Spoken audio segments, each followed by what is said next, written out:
নমস্কাৰ পোনপ্ৰথমে আপোনালোক সকলোকে মোৰ ইউটিউব চেনেলটোলৈ স্বাগতম জনাইছো আৰু দেৰিকৈ হলেও অসমীয়া নৱবৰ্ষ তথা ৰঙালী বিহুৰ বহুত বহুত শুভকামনা জনালো।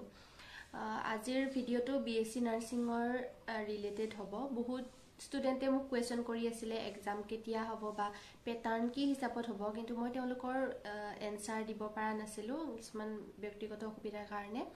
আৰু সেয়ে ভাবিলো আজি ভিডিঅটো বনাও আৰু যিসকল ষ্টুডেণ্টে এবাৰ বিএসসি নাৰ্ছিঙৰ কমন এন্ট্ৰেন্স এক্সাম দিম বুলি ভাবি আছে তেওঁলোকৰ কাৰণে, লগতে কোনোবা যদি গাৰ্জেন আছে নিজৰ ষ্টুডেণ্টে বিএসসি নাৰ্ছিঙৰ এক্সামৰ কাৰণে প্ৰিপেয়াৰ কৰি আছে তেওঁলোকৰ কাৰণেও এই ভিডিঅটো বহুত বেছি লাভৱান হ'ব। গতিকে ভিডিঅটো একদম স্কিপ নকৰিব আৰু লাষ্টলৈকে চাই থাকিব। Srimanta Sankardev university of health সায়েন্সৰ তৰফৰ পৰা এটা নটিফিকেশ্যন ওলাইছে আজি কেইদিনমান আগতে, আৰু সেই নটিফিকেশ্যনটোত এতিয়ালৈকে বিএসসি নাৰ্ছিঙৰ কমন এন্ট্ৰেন্স এক্সাম কেতিয়া হ'ব সঠিককৈ কোৱা নাই, যদিও তেওঁলোকে জুন মাহৰ আৰম্ভণিতে এক্সাম পাতিম বুলি কৈছে। হয়তো এই কেইদিনৰ ভিতৰতে আৰু এখন নটিচ ওলাব, আৰু যদি ওলাই তেনেহ'লে মই আপোনালোকৰ লগত শ্বেয়াৰ কৰিম বাৰু। আৰু সেয়েহে মই জনাওঁ যে যিসকলে এইবাৰ হায়াৰ ছেকেণ্ডাৰী এক্সাম দিছে বা তেওঁলোকে বিএসসি নাৰ্ছিঙৰ কাৰণে মেডিকেল লাইনত পঢ়িম বুলি ভাবি আছে, এইকেইদিন ভালদৰে পঢ়া শুনা কৰক।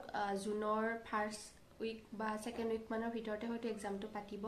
বেছি দিন নাই যিহেতু ভালকৈ এক্সামটো দিয়ক।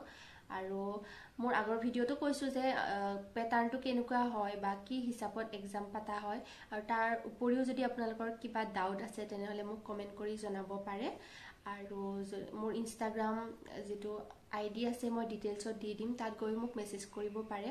আৰু তেনেকুৱা যদি কিবা আৰু বিএসসি নাৰ্ছিং ৰিলেটেড যদি কিবা আপোনালোকৰ কুৱেশ্যন আছে তেনেহ'লে মোক সুধিব পাৰে, আৰু নেক্সট ভিডিঅ'ত মই তাৰ কাৰণে আপোনালোকৰ এনচাৰবোৰ দিবৰ কাৰণে ট্ৰাই কৰিম।